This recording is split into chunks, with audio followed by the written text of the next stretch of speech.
NetsBoy, so let's hear what he has to say. His name is NetsBoy, he thinks the world is all over when the Nets just can't play. What up, Net fans? NetsBoy here, bring your latest in your Brooklyn Nets news. All right, let's go. Let's dive right in. We have a bit to talk about in this episode, so let's start. So, it's been 5 games since James Harden has been here on the Nets. He came on in, first game against the Magic, had a triple-double. Durant played well. Nets looked solid. No Kyrie because of, he still was dealing with safety protocols after coming back from his personal time. And then a great win against the Bucks, same thing, just Durant and Harden. Both players played well. The whole team played well. Once again, no Kyrie. And so you're taking a step back and you're like, wow, this Nets team looks really sharp with Durant and Harden. And then all the questions start. What's going to happen when Kyrie Irving comes back? Is he going to blow everything up? And despite what most people are going to think, the answer is actually no. But obviously, first game, Kyrie comes back at Cleveland. They get, not destroyed. They really should have won the game, but they get dominated on the boards, dominated in the post, and Colin Sexton had a career high in double overtime. Frustrating loss. He scored 20 points, Colin Sexton, in the second overtime, and the game at Cleveland. And the Nets' Big 3 debut was just a complete disaster. And like I said, immediately everyone's like, it's Kyrie Irving's fault. He's the worst player in the league. He messes everything up, chemistry. They were able to beat the Bucks without him. Kyrie. No, okay? The Nets didn't lose because Kyrie Irving was playing. They lost because they had no interior help, no rebounding, no defense, because they traded away Jared Allen, who, by the way, had a double-double in his first game against the Nets and had 4 blocks as well, and just completely outplayed DeAndre Jordan, shocking, and completely dominated Reggie Perry, who when Reggie Perry came in, shocking. So that's why they lost. But of course, everyone focuses on poor Kyrie, blaming him that he's the reason why they lost that game. The issue with this team, with the Big 3, is not scoring. It's not ball movement as much as you think. Yes, does Harden and Kyrie like to ISO a lot? Yes. But you want to know something? I've been pretty pleased in the 2 games that we've seen with them of actually moving the ball. They're not afraid to pass, especially James Harden. If there's one thing I will say about James Harden, he is seeming like he's going to be the guy to take the back seat and sacrifice. And I said he should be him, and it seems like it, because the 2 games in which the Big 3 had played, James Harden took the least amount of shots. He only took 19 shots in the Cavs loss compared to Kyrie's, I think, 28 and Durant's 25. And then in their win most recently against the Heat, which we'll discuss a little bit later on, he had, I believe, only 8 shots compared to Durant and Kyrie were around 20. And you want to know something? That's the way it should be. Because I don't know what these crazy analysts are saying, thinking that, cough, Stephen A. Smith, that Kyrie should not be taking as many shots as Durant, or that Durant or Harden should be take closer to the same amount, if not more shots than Kyrie Irving, because Harden's the better player of the 2. Let me tell you something, Stephen A. Smith, because yes, I'm calling you out, not that you ever watch a NetsBoy episode. Kyrie is a scorer, a true scorer. And what do true scorers need to do? Shoot the ball. James Harden is a much better playmaker than Kyrie. That's the truth. Kyrie can be a playmaker, but Harden is much better of a facilitator, much better passing the ball and being more of a true point guard than Kyrie. So, if the strength of Kyrie is scoring and a good strength of James Harden is passing, what's so wrong with Kyrie taking 25 shots a game?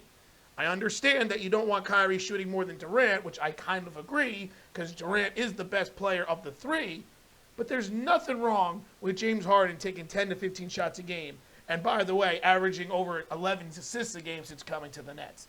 I think that's how this team is going to succeed. So the fact that there's people out there who are crying about Kyrie Irving taking a bunch of shots, Just shut up. You're stupid. It's what Kyrie does. It's what he does well. That's who he is. He is a scorer. He's a great scorer. And that's the point of it. I want my great scorer, a guy who can slash to the basket and finish, make mid-range jump shots, make threes, score in a bunch of different ways. I want them to get 20 to 25 shots a game. I do. And I want people who are better playmakers like James Harden to facilitate and pass more and get everyone involved. I think that's a great dynamic. It actually makes me pretty pleased to see it happen. Plus, I've said this before, Harden's the third guy. He has to be the third guy. He's the guy that wanted to come here to the Nets to play with Durant and Irving. He's the one that wanted to come. He's the one who threw the tantrum to try to get from Houston to Brooklyn. He's the one to take the back seat. And you want to know something? He has. And James Harden, we all know I'm not a fan of him, but I do have a lot of respect for how he has taken the back seat. He is the one who's sacrificing. And I'm so pleased about it because I thought it should be him. And he's done it. So credit where credit is due to him. He is legitimately here to win, and he has no problem letting Kyrie and Durant shine. And look, should he shoot more? I actually do think he should. And we'll talk about that once again when we have a chance to talk about that Heat game. Sometimes he is a little too passive. And James Harden, 8 field goals in the Heat game, that's a little field goal attempts. That's a little low. I mean, even I'd be the first to admit, like, you should shoot more, James. Like, I don't want you to shoot a lot more, but I think 10 to 15 shots a game, maybe around, I would say 15 is what I would want from James Harden, just to keep the defense honest. But anyway, long rant on that. Point is, the Nets lost against the Cavs with the big three because they had no interior presence. They had no rebounding, no defense, nothing. And listen, I don't understand what this small ball lineup does that Steve Nash goes to. He always goes to this small ball lineup with Jeff Green or Durant, whoever, playing the 5 spot. It just doesn't make any sense. You have one legit big on your team in DeAndre Jordan. Yes, he's not that good anymore, but he's still adequate. He's still a better rebounder and interior defender than both Jeff Green and Kevin Durant, even though Kevin Durant's not terrible at either, but DeAndre Jordan's better. So I just don't get it. And it seems to happen towards the end of the game in the fourth quarters. And I don't think it's a coincidence that if you look at those 2 games that the big three played, that when the Nets went to that small ball lineup, that's when the other team went on their run, right? Like the game against the Cavs, the Nets had, obviously the Nets were trailing for most of the game and they battled back. But then when everything just imploded, they went to this small ball lineup. DeAndre Jordan didn't even sniff the court in the overtimes. And the small ball lineup just doesn't work for the interior. And that's why Jared Allen was able to dominate. The other loss against the Cavs, even though Durant didn't play, same thing. Jared Allen had 19 points, and the Nets went to that small ball lineup. They had Durant guarding Jared Allen, which kind of worked. But before he went to that, they had Jeff Green guarding Jared Allen. And Jared Allen absolutely dominated. And then, the Heat game comes into effect. And listen, the Nets should have won by a hell lot more than 4 points against the Heat, or 5%. I don't even know. They were up by 18 in that game. And this is a Heat team without Jimmy Butler, without Tyler Hero, without a few other players I don't necessarily remember. And yet, Bam Adebayo has a career-high 42 points. I wonder why. Oh, because DeAndre Jordan's a piece of crap, and Steve Nash loves this small ball lineup. Let's have Jeff Green guard Bam Adebayo. 42 points. Career high. What is this? DeAndre Jordan, first of all, could have done a better job, I think, on Bam Adebayo. But God forbid that, Steve Nash does anything with any of his bigs. And once again, the ugliness of the Nets not having Jared Allen reared its ugly head in that game against the Heat. Thank goodness Kyrie Irving came to play and scored 18 of his 28 points in the fourth quarter and just became the savior. Durant played well as well. But that game, if there's such thing as a bad win, that was a bad win because they should have won by more. They're up by 18. And once this Nets team got a lead, 18, they got too cute. Too many cutesy passes, too many silly shots. It's they're like, oh, we're up by 18. We're the big three. We're the Nets. We're great. And then immediately the Heat cut right into the lead with like a 12-2 run and just completely made this game way closer than it should have been. And that's the problem here with this big three, okay? It's not about what these three guys look like on the court as a unit offensively, which is what everyone harps on. That's not the issue. The issue is not Durant, Harden, and Kyrie, okay? That's not the issue. The issue is they have no depth and they have no interior presence, okay? That's the real issue. People can focus on the big three all they want. I guarantee you this team is going to score the basketball at will. And by the way, Joe Harris had a great game against the Heat, and that is another key. That's the only negative that I've really honestly seen from the big three playing together, at least in the first game that they played together against the Cavs, is that Joe Harris now becomes the fourth option and sometimes becomes a forgotten man. And I feel like the Nets really did a good job of trying to get Joe Harris involved in the game against the Heat, saying, wait a minute.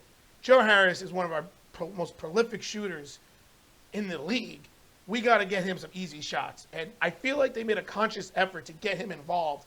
And he had, 24 points, 20, something like that. Joe Harris, 22 points. Very good, and that's a key to the success of this Nets team is Joe Harris. So, look,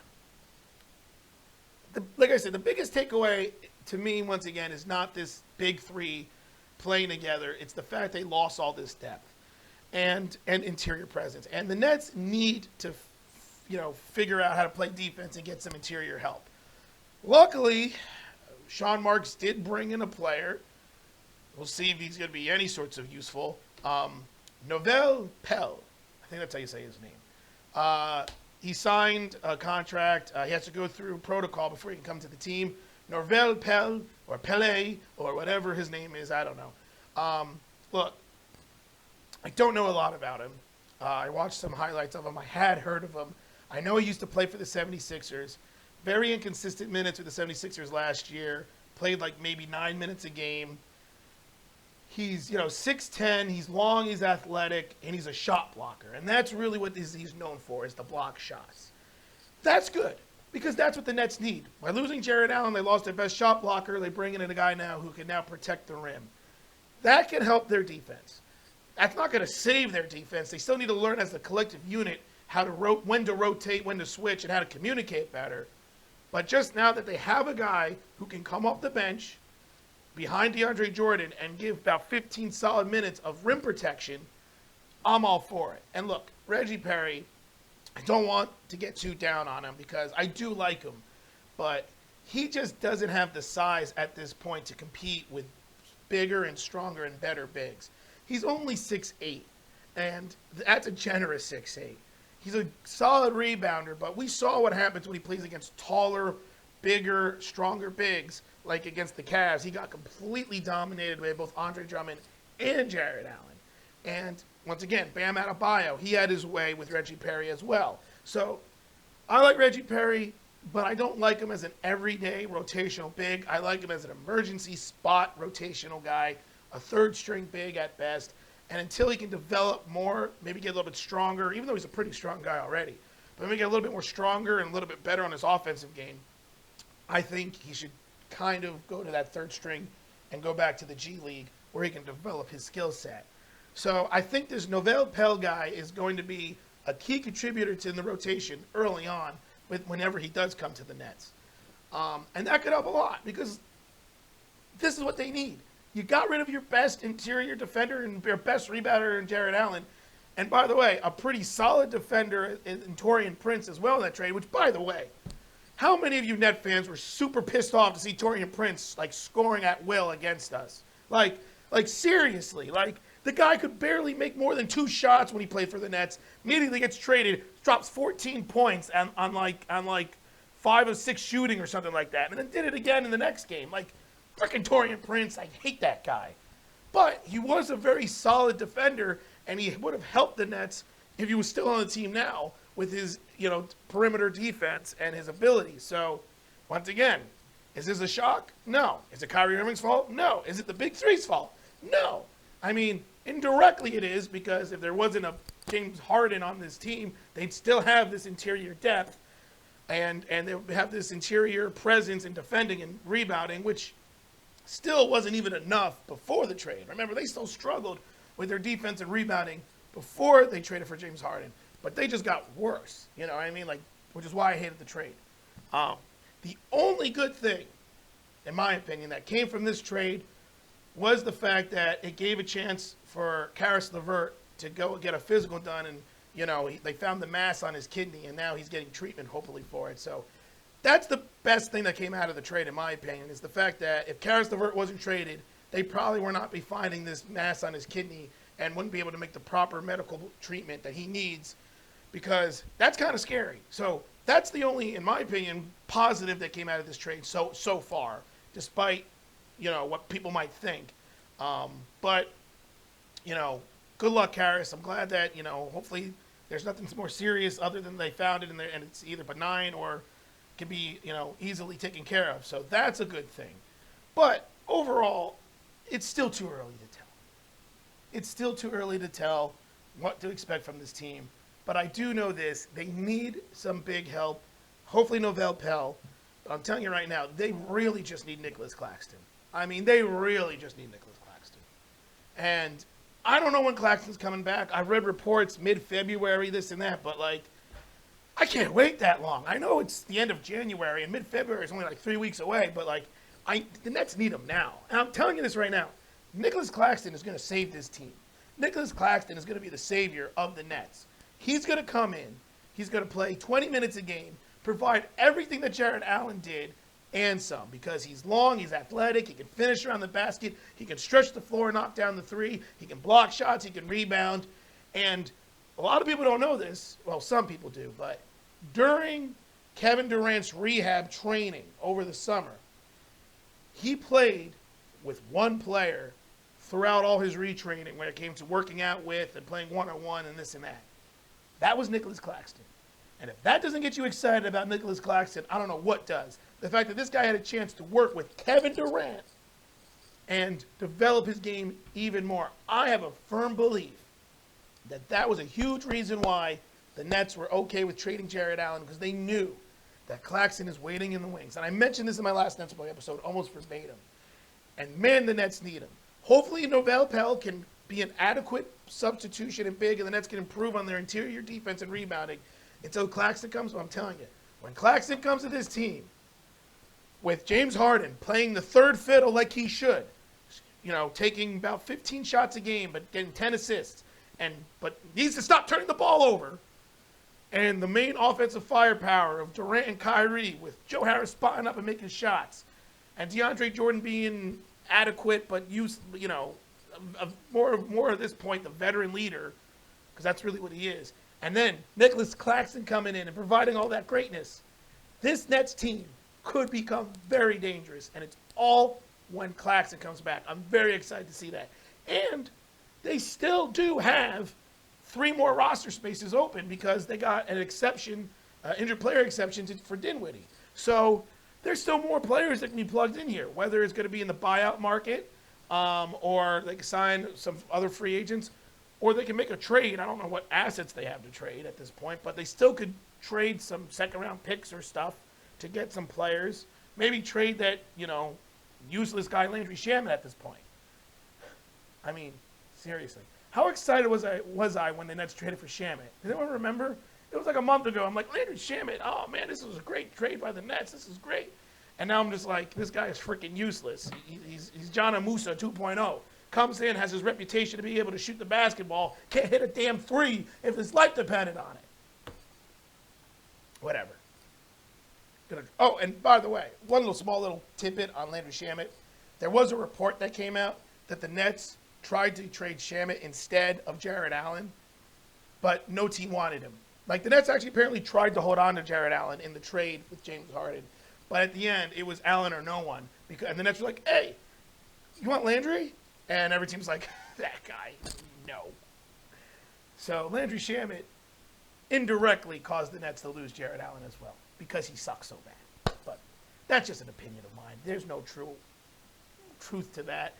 It was a report that I read, but I only heard it from one independent site, that source that may not have a lot of legs to traction. But beside the point. He's played like garbage. But it is going to be interesting to see what happens with this team moving forward in the big three. Can they work on their defense? Can they turn the ball over? Can they keep the turnovers down? And can they rebound the basketball? So now, let's wrap this up and go over the next couple games for the Nets. So they start off with playing the Heat again tomorrow night. I feel like they should win that game. They just beat the Heat. Yes, the Heat made that comeback, but at the end of the day, the Heat are still without two of their best players. Nets should win that game. Then they have the Hawks. They split earlier this year with the Hawks, but the Hawks have become a shell of themselves lately. Nets should win that game. Then they have the Thunder. Nets should win that game. Then they have the Wizards. They lost to the Wizards earlier, but once again, new team, new big three. Nets should win that game.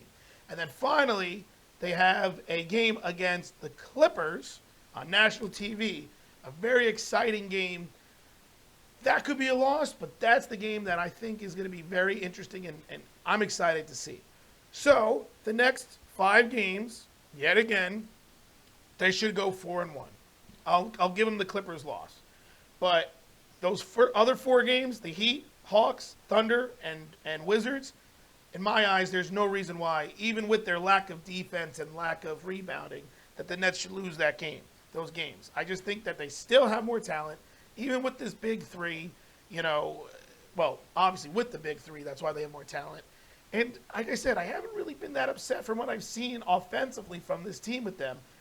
But who knows? It's been 2 games. Let's see what happens, the next couple games. So, there you have it. A lot of rambling on this one. Rambling. A lot of me talking about the same crap over and over again in this one. Let me know what you guys think, what your impressions were of the big three, and what you think is the key for this Nets team moving forward. And so keep your eyes open to the next NetsBoy episode. And until then, this is NetsBoy signing off.